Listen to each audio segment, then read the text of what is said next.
Well, hello, I'm here. I'm at the long-awaited Copdock bike show. Been so excited to get here, but I'm not gonna lie, at 6:30 this morning when my alarm went off, I was like, oh really, I don't want to get up. And I was thinking perhaps I'll just go later and not go on the stand because I've got my ticket.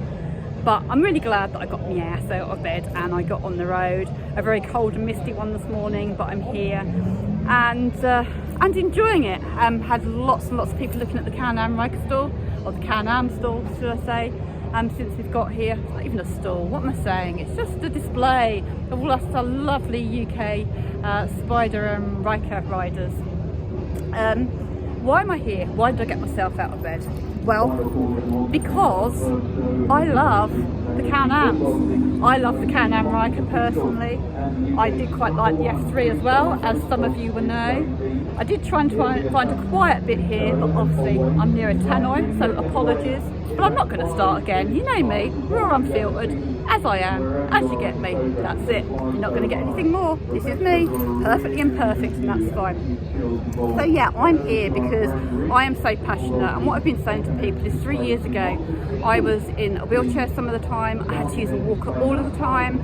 Some of that was because of drinking, bottle of wine a night, and I'd probably drunk away some of my neural pathways. I've had to retrain a lot of them with mindfulness, but I got back with Andy. He had a belief in me. We got riding, I got the Riker, and it gave me such a sense of freedom. The best physiotherapy exercise anyone could ever have for fibromyalgia, FND and arthritis.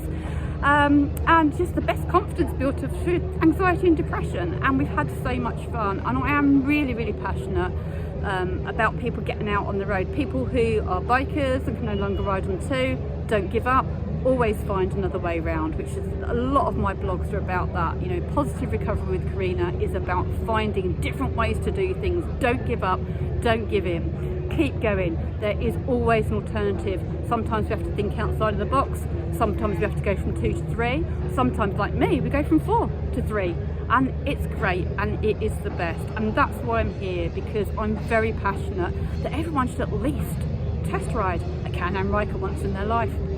One of the things that I did forget to pick up when I was at 158 Performance is the business cards. So I've got about 5 or 6 that I had left, and they've gone already virtually. So that's a bit of a shame. But if you have taken a photo of the front of my bike and you're looking at me through the Can-Am Girl UK, which is on the front of my bike, then hello, welcome, lovely to meet you today.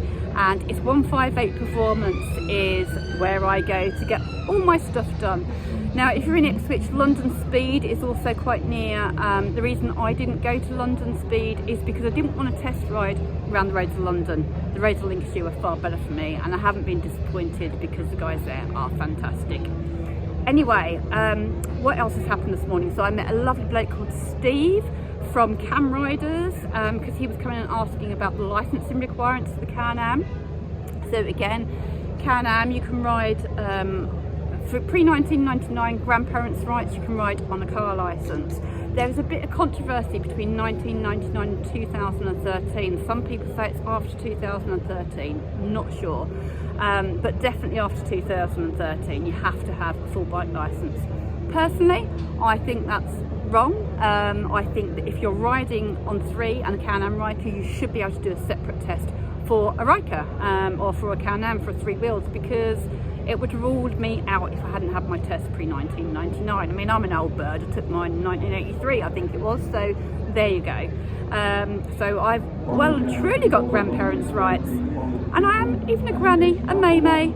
I hope you enjoyed the May-May of my last video. Had to kiss him. He was even asleep in bed still this morning when I left. So I had to kiss him goodbye and my son goodbye, and that's fine.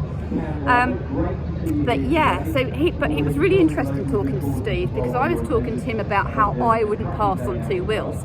And he was saying they do make adaptations for people with disabilities. So, if you think you wouldn't get through your CBT, like I think, because I couldn't push. See, I do try and avoid people behind me, but they still walk behind me. So hopefully they won't sue me, because they're the ones that walk behind me. I'm spinning around on my arse here. Stop walking behind me, people. So anyway, yes, they do make exceptions.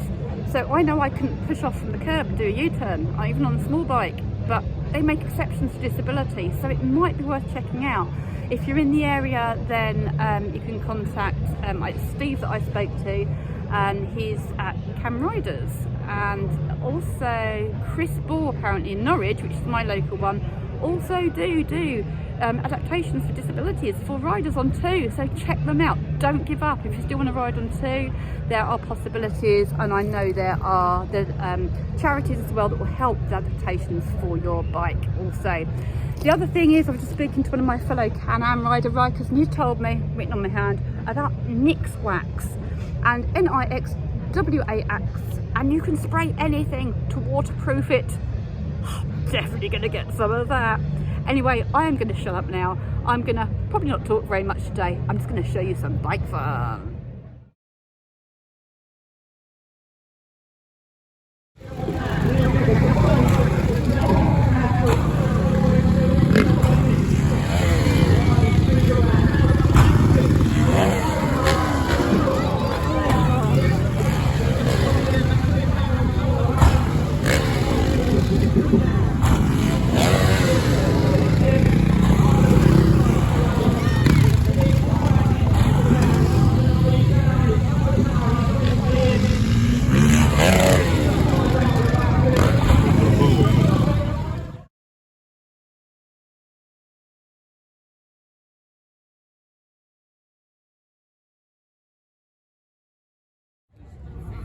This is the Extreme Paint Studio.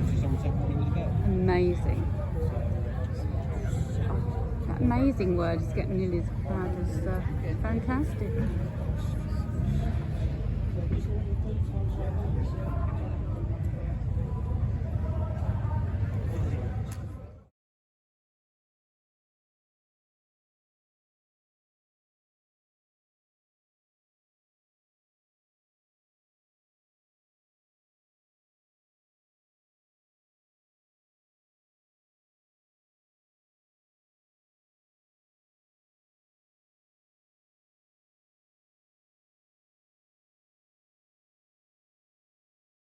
Love it in here, it's amazing. You can get your lid custom made.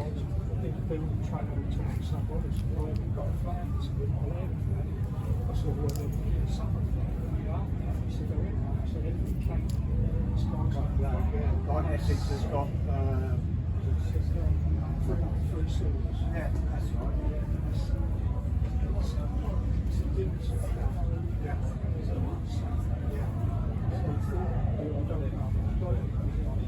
So you couldn't shut me up for too long. But I just wanted to come and say about the Serve Suffolk and Cambridgeshire blood runners, because my son wanted to take his advanced riding test so that he could go and volunteer for the blood runners. He lives in Norfolk. Unfortunately, the Norfolk team, you have to be 29 to do the blood running, volunteer for it. And that's because I think they ride the actual blood runner bike. But the Suffolk, you can ride your own bike. So it doesn't matter. As long as you've got your advanced riding test, it's fine. So just wanted to put that in there. I love that they're teaching people to do CPR here. Even the kiddies I just saw jumping up and down the Sussy Alley, which is brilliant. If you don't know how to do CPR, perhaps that's something you should go and learn today. You could save someone's life.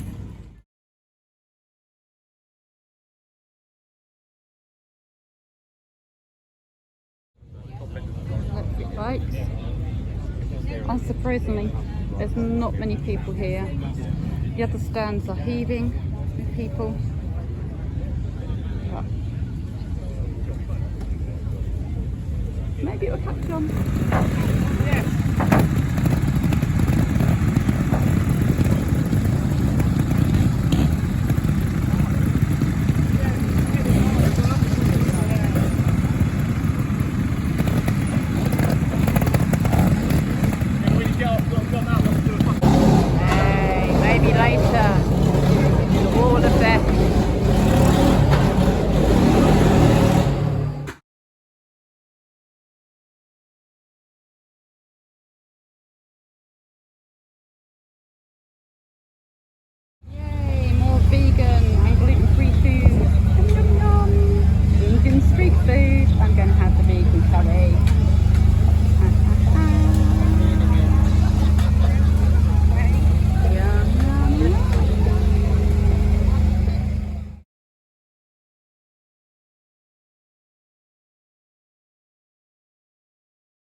So good. Vegan, gluten free, use a lot of that gram flour. Yum, yum, yum. Video. This is the best. I've saved the best till last.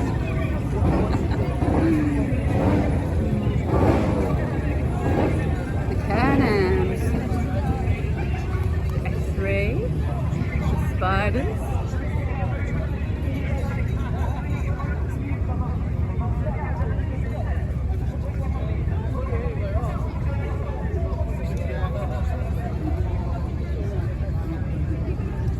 Down to the last few. A lot of people have gone. Bumblebee's still here, sorry. And it's really funny because someone was just talking to me and they went, "Is that a shiwi?" And I went, "It isn't." Oh, a bloody great idea. It might well be now. I bumped into one of Andy's old work colleagues at the show today, which was brilliant. And he's told me about Bumble, which is this touring company that gets people over to Europe. And I mean, Bumble goes with B, doesn't it? So I'm definitely going to be looking them up. That sounds like good fun. I'm going to have a little investigate into that. His uncle also had the old classic speedway bikes. I was talking to him about Terry Stone. Terry Stone used to ride for Radio Rockets. And oh, I loved him as a kid, absolutely loved him. And about 22 years ago, I was at a Mayday Fete at Southwood and Ferrers, and there was a picture of Radio Rockets. And I said to this chap standing around the store, I went, "Is Terry Stone there?" He went, "He is, that is him, and this is me." Oh my God, it was like I'd won the lottery. I was so made up that day. I'm like, oh, and I still think about that moment now. Amazing. And funnily enough, the same thing happened to Andy's mate the other day. He was talking to someone and it turned out to be Terry Stone. He wasn't there today though, but never mind. I'm not disappointed. I met some wonderful people.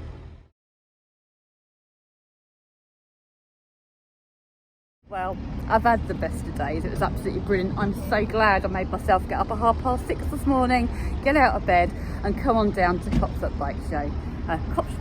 Copdock Bike Show even. It was brilliant. It was so lovely to meet up with the guys from UK Spiders, RF, F3s, FTs I think maybe, and Reconnecting Club. It's there somewhere on Facebook. Go find it. Have a little Google. It's something like that anyway. So it's great to meet up with them. I met so many amazing people today from that club, and who've got Rikers, people that are thinking of having Rikers, having Spiders, and obviously I've just spoken the glory of having a Can-Am and how amazing it is, and never giving in to your disabilities, conditions, wants, whatever. You can get out there, you can ride no matter what. There's always a way, and I've had the best time. So thank you to everyone that stopped to talk to me, that I met. Thank you for making my day. I've had a ball. It's been absolutely brilliant. I had to have a caffeine though, a coffee, caffeinated coffee before I left because yeah, I was getting a bit sleepy. I didn't have time to sleep. Heading down to Chelmsford now to go and stay with a friend. Just stopped at Colchester Services for my little Wild Bean decaf oat milk cafe coffee. And yeah, wouldn't you know it? Oh look, yeah, do you like my new top? Look, my Can-Am men's small mud jacket that I bought from 158 Performance, didn't you know? Oh, I've been singing their praises today. So if I did meet you today, I think I've already said this anyway, but if I did meet you today, it's 158 Performance. A couple of you, I did give you the links on your phones too. But while I was there the other day, if you watched my video, you'll know that I treated myself to some Can-Am gloves. And so that I didn't lose them, I put them on some of Andy's old shoelaces, threaded them through my jacket, and had my new gloves dangling. Anyway, I decided to bring my brown leather gloves today. How inconvenient that car alarm's going off. So I decided to bring my leather gloves. Oh, I wouldn't need my black ones. I'm on tour for about 10 days now. And of course, I've lost one. At least I have some pressure gloves. So what am I like with gloves? Oh, a nightmare. Anyway, I'm going to drink my coffee, get back on the Riker, get down to see my friend, and yeah, just hopefully chillax once I get there. I've found